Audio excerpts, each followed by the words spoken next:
Man, I'm so happy we saw that. How were they able to take all the characters and make them important and then bring in new characters? I mean, Spider-Man we knew was gonna be awesome, Yeah. but Black Panther was so cool. Awesome. He was so awesome. Did all the actiony stuff, and it wasn't just because he was the new guy. Because then The new guy? the new guy. Is that what you were gonna say? Yeah, the new guy with the claws and the flip. Hi, where the point is, we just got back from seeing Captain America: Civil War. I thought the movie was pretty good. Yosh, what do you think? I liked it. Gags aside, I thought it was awesome. Actually, while seeing the movie, it was okay and solid and awesome and like really fun. But the more I think about it, the more I enjoy the movie in my brain. Yeah, absolutely. I mean, it was one of those movies that you didn't not like it. Time is going on. You're sitting there going back going, I like that a little bit more. That didn't really bother me that much. So let's not jump into the story. Let's jump into characters because the story is pretty straightforward and simple because there are so many characters. They decided to go more with how every character copes with the story, and the characters are done fantastically. They really, really were. One of the best character development Marvel movies that's been done. Every character has been developed in such a way where you understand past, present, future. And not even just the new characters, the old characters. They gave you more for the old characters that you're like, I didn't know that. I'm so glad I do now. Yeah. You know? To break down the characters, I was so dang excited to see Black Panther and Spider-Man come on the screen. Spider-Man was a little less impressive to me, but still was in that cop thing. I am, you know what, whatever. Spider-Man was hilarious. The kid that got to play him, he needs a little bit of work. I'm not saying that he's completely horrible, but I am just saying he's new to this world of acting. This is a weird Peter Parker. I don't like him very much. I liked him later. So yes, I also loved Spider-Man as Spider-Man, but I also really like Peter Parker. I love the fact that he was a teenager, and not just the fact that they cast a teenager, but the fact that the character felt like he was a teenager. I'm moving on to the next character because we both get our things. The Panther. Chadwick Boseman. Perfect cast. There wasn't a single thing about the Black Panther I didn't like. Not one. His real life, his superhero, the costume itself, his action, his wording, his vocals, his ending, his this, his that. It was good. It was like when I went to watch Deadpool. It was like, I have nothing bad to say about this character. Thank you, God. I have nothing to add. I absolutely, completely agree. I'm moving on to Scarlet Witch. All right. She got much more developed. We are seeing everyone realize how powerful she really is. And Unbelievably. how frightening that is to them. And how she copes with how they see her. It was a good story. Taking her character, rolling right into another character, the Vision. You get his emotion, you get his reasoning. He actually starts to have feelings. He gets confused. He doesn't understand why. You're starting to relate to a character that was made from Jarvis. And I really, really liked it. I was like, I like you now. I have a reason to be into your character. Somewhere within the wiseness that is Vision is an adolescent child who's just trying to understand these feelings and how what's going on here. Ant-Man was just as funny and fun as he was in his own movie,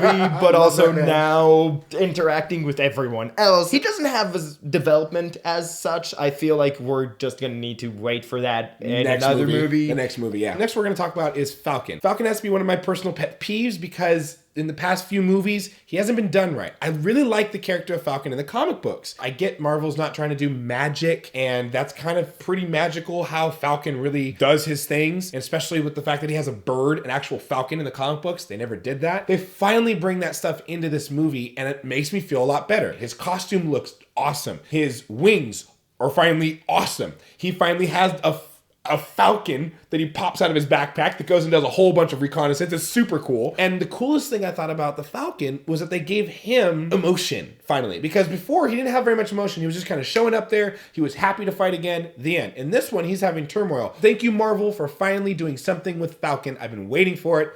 Good job. I always like Falcon because I really don't care about source material. I'm moving on to Hawkeye, who all his development was in Avengers Age of Ultron. Here they were just riding on with that and kept him awesome, basically. Rolling from him, running into probably one of the male fan favorites, Scarlett Johansson as Black Widow. She can't be done wrong so far with Marvel. Her backstory, again, they gave her more to it. They gave her a little bit of reuniting up with Hawkeye. her feelings towards Tony, her feeling towards Cap, her feeling towards all this stuff was just great thing. Bucky Barnes, the Winter Soldier, is brought back and he's given much more backstory, and Thank God. we get. Thank God. I mean, it's also because that is so integral to the story itself. But what is really interesting to me and what I really liked about it was how much you get to understand Bucky in this movie. Like, mostly it was just, oh, brainwashed soldier, and now it's like, oh, guy who was brainwashed soldier and remembers all that stuff, and that must not be fun. There's some like, real depth to him, real depth. And rolling right in from Bucky right into his best friend, my favorite character, Captain America. All my Captain people, let me hear you say, hey. Hey. He came out of the ice. He had nothing. He found Peggy, but she was old, so that's the last person. And then he finally, in Captain America 2, finds Bucky. Now he's the bad guy. So now you have his love, almost dead, and his best friend, bad guy. This guy has no happiness in his life. All of that finally comes to a close in the best way. Rolling into the Infinity Wars, we now have Captain with the ability to become Captain. And I'm so excited for it. His reaction with Bucky, perfect. His reaction with all the rest of the cast, fantastic.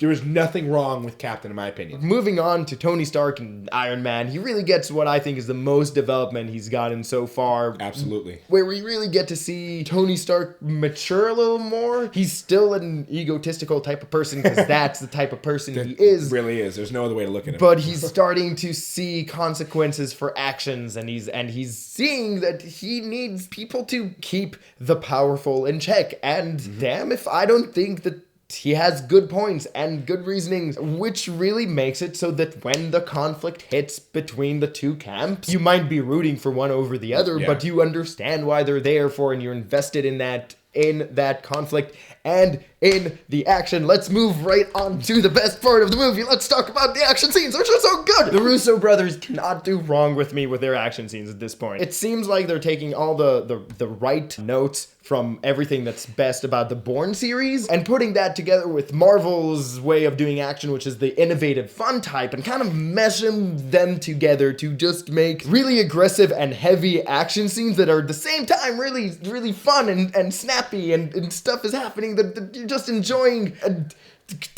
Stop me, Scott. Okay, I'll stop you. I wish that there was more, because what was there was so good. I wanted the whole movie to just be fight scenes. The things you got with Ant-Man, the things you got with Spider-Man, the things you got with Iron Man, the things you got with Captain America, the things you got with Black Panther. Oh my God, thank you God, you did that guy right. For instance, there's this one chase scene. It goes on for a good 5-10 minutes. It keeps changing where the chase is going. It keeps changing how the chase is happening. There was not a moment where it wasn't on the edge of my seat, just waiting to know what was gonna happen at the who's very end. Gonna put up the upper hand. Every action scene was just choreographed and moved and done so well. If like Falcon flying in and doing a kick punch wing hit in one they did move. him so well.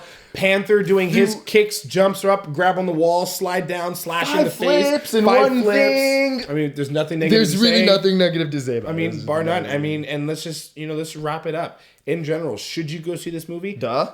Absolutely. Duh. You should go see the movie. Family friendly? Yeah. There's only one real bad word, and it's SOB. Other than that, it's fine. There's nothing too intense. It's a solid movie. My final thoughts are, I think that what happened was that we expected this movie, The Civil War, to be the best Marvel movie so far. And I don't know, I'm sure some people do feel that. And if you saw this movie, and now this is your favorite Marvel movie, I think that's a fair statement. The point is, ding! We saw a movie that we were expecting it to be the best Marvel movie, and we got one that was above the Marvel average, but not what either of us thought was the best Marvel movie. Which is really unfair to this movie, because I put it like up there in the 3-4 top. We put it up really high. Really high. It was an awesome movie. It's a movie that'll take a second to sit in. It really will. You'll sit there, watch it, have a couple nitpicks, and then you'll be good afterwards. Or maybe you'll like it the moment you see it. Either way, if you like what Marvel has been doing so far, go see the movie. Yeah, this has been up there with their good ones. And you get the point. Here are other videos playing that you can see our reviews of other things, and you can subscribe to the channel if you want, and this is where we just talk about stuff in the movie, like... This should really be labeled Avengers, not Captain America Civil War. This should be rated Avengers 2.5 Civil War. with Spider-Man. But unlike the mislabeling of Captain America: The Winter Soldier, it doesn't feel so mislabeled. Because we were sold that it was going to be an Avengers movie just called Captain America anyway. Technically it is. I mean, it's Civil War, which means everyone's there. Like, you know, which... So basically, who cares? We're moving on. We're moving on. I just realized what it is. They're both wrong, and I'm Team Black Widow. She was right. She was right. How was she right? Well, no, we'll get to that later. Okay, cool. Between us.